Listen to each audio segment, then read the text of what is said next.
Parliament Congress అభ్యర్థి పోరిక బలరాం నాయక్ రెండవసారి విజయం సాధించి రాష్ట్రంలోని 3వ స్థానంలో ఓట్ల ప్రపంచనం సృష్టించారు.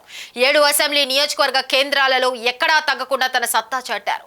6 లక్షల పైచిలుకు ఓట్లతో 3,40,000 పైచిలుకు మెజార్టీ సాధించి కాంగ్రెస్ పార్టీపై ప్రజల్లో ఉన్న విశ్వాసం ఇంకా పెరిగిందని రుజువు చేశారు. ఈ సందర్భంగా బలరాం నాయక్ మాట్లాడుతూ తమ కాంగ్రెస్ పార్టీపై తనపై నమ్మకంతో ప్రజలు ఇచ్చిన తీర్పు అమోఘమని, వారికి జీవితాంతం సేవ చేస్తూ రుణం తీర్చుకుంటానని, దేశ రాజకీయాల్లో కూడా కాంగ్రెస్ పార్టీకి బ్రహ్మరథం పట్టారని, తనను ఆశీర్వదించిన సోనియా గాంధీకి, రాహుల్ గాంధీకి, ప్రియాంక గాంధీకి, మల్లికార్జున ఖర్గేకు, 7 నియోజకవర్గాల ఎమ్మెల్యేలకు ప్రజలకు ధన్యవాదాలు తెలిపారు.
నమస్కారం.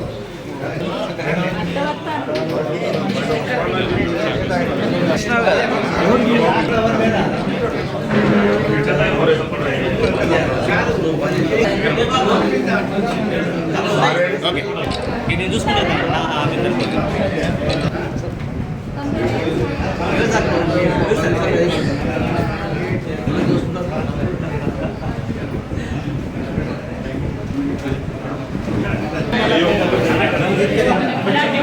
సార్ కొంచెం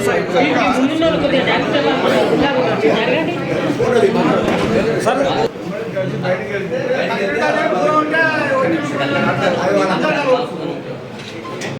ఎమ్మెల్యేలకు నాకు ఓటేసి గెలిపించిన ప్రతి ఒక్క కార్యకర్త, మండల ప్రెసిడెంట్లు, సర్పంచులు, ప్రతి ఒక్కరికి కూడా వారికి నేను పేరు పేరు ధన్యవాదాలు చెప్పుకుంటే కాకుండా వారికి నేను పాదాభివందనాలు, నా చెల్లెలకు, అక్కలకు, 7 ఎమ్మెల్యేలకు, ఇన్ఛార్జులున్న మంత్రులకు, గౌరవనీయుల ముఖ్యమంత్రులకు అందరికీ, ఏఐసీ సెక్రటరీ, జనరల్ సెక్రటరీ, అదేవిధంగా సోనియా గాంధీ, ప్రియాంక, రాహుల్ గాంధీ గారు భారతదేశంలో కాంగ్రెస్ పార్టీకి ముందొచ్చి తీసుకెళ్తే ప్రజలు బడుగు బలహీన వర్గాలు బాగుపడతారనే ఒక ఉద్దేశం 100 రోజుల పని కానివ్వండి, మేము ఇచ్చిన గ్యారంటీ కానివ్వండి, ఇవన్నీ కూడా సక్సెస్ కావాలంటే కాంగ్రెస్ పార్టీకి ముందుకు పోవాల్సిన అవసరం ఎంతైనా ఉందని చెప్పి అనే మనోభావంతో పోరాటం చేసిన రాహుల్ గాంధీ, ప్రియాంక, సోనియా గాంధీ గారికి ధన్యవాదాలు. అదేవిధంగా నా పార్లమెంట్లో పనిచేస్తున్న పనిచేసి నన్ను గెలిపించిన ప్రతి కార్యకర్తలకు, అన్నలకు, తమ్ములకు, అన్నలకు అందరికీ కూడా మహిళా అక్కలకు చెల్లెలకు అన్ని కులాల వర్గాలకు అతీతంగా వారికి నేను పాదాభివందనాలు.